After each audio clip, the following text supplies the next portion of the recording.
बनती है।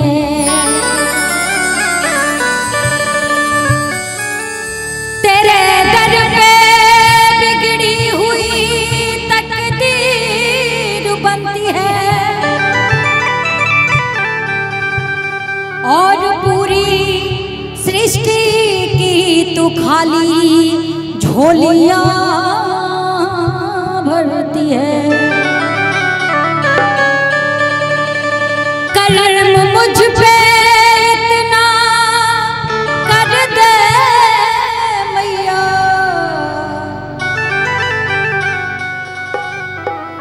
कुछ नहीं बस तुझसे मेरी इतनी विनती है। बोले सच्चे दरबार की, बोले बाबा बैद्यनाथ की, नमः पार्वती पते।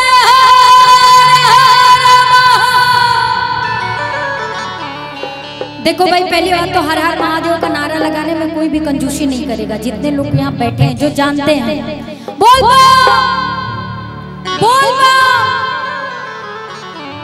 अच्छा भी मन में आ गया है कि, लेकिन कोई नहीं, हमारी माता बहन लोग बैठी हैं। एक गाना मुझे बहुत पसंद है, मुझे ने पूरे हिंदुस्तान में ऐसा कोई सिंगर नहीं है जो नहीं गाता है। अरे अम्मा वाला पिया हो। देखो भाई, आज अगर हमसे कोई भी त्रुटि हो जाए तो सब माफ करना, सिचुएशन बड़ा बेकार है। एगो जनी अपना सैया जी से कहा तरी, ए जी नया नया गौना करा के ली हो, अपना सैया जी से कहा तारी कि लोग सब चीज के पेड़ लगेले बड़ी, लेकिन एगो चीज के नहीं खे। उनकर सैया जी कहा तारी कौना चीज के, वो कहा तारी कि रउआ सब चीज के पेड़ लगेले लेकिन एगो नीम के पेड़ नहीं खे लगेले। कैसे जाना तानी कि नीम के पेड़ पे माई के बसेरा होला, कैसे कहा तारी।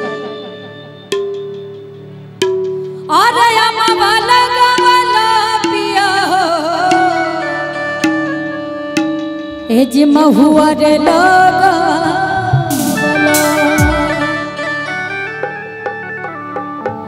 कि अम्मा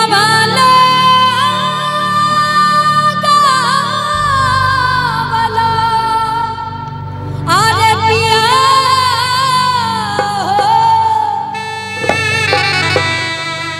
ए जी महुआ रे लगा अत काहे न लगवला पिया हो,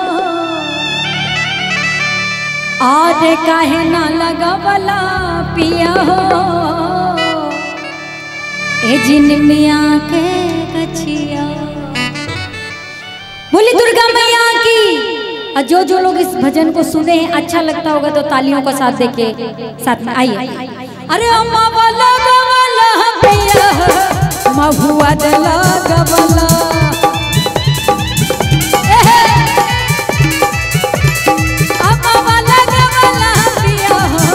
महुआ दला गवला।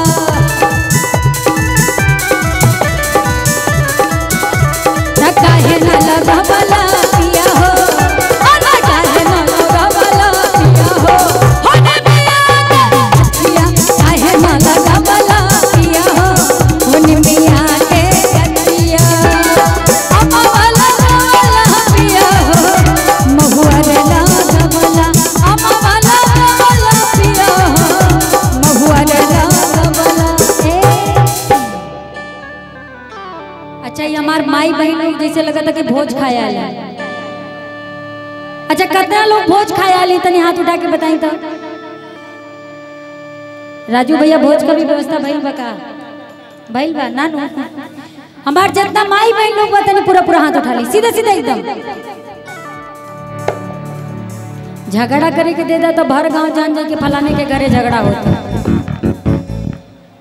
ताली बजाओ में क्यों का हाथ नहीं करते, पूरा हाथ एकदम सीधा सीधा। ताली बजा। अरे अम्मा वाला गवला पिया हो, महुआ दला गवला।